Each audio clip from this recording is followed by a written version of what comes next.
What do you think for me?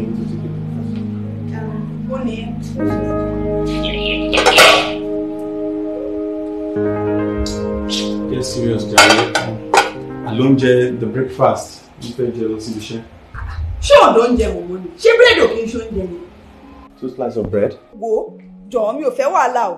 Mi ò fẹ́ wàhálà láàárọ̀ yìí o. Ó pẹ́ kí n tó sùn lálẹ́ àná náà. Ó pẹ́ kí n tó sùn lálẹ́ àná náà. Kí ló ń sọ lẹ́nu tí ó dùn? Kí ló ń sọ? Kí iṣẹ́ wo ló ṣe tó fi pẹ́ kó tó sùn? Ókè iṣẹ́ wo ni mo ṣe? Lẹ́yìn kó jókòó kó wo fíìmù, kí ló ṣe tó fi pẹ́ kó tó sùn? Fíìmù nìkan ni mo máa ń wò. Mi ò kí ń nulẹ̀.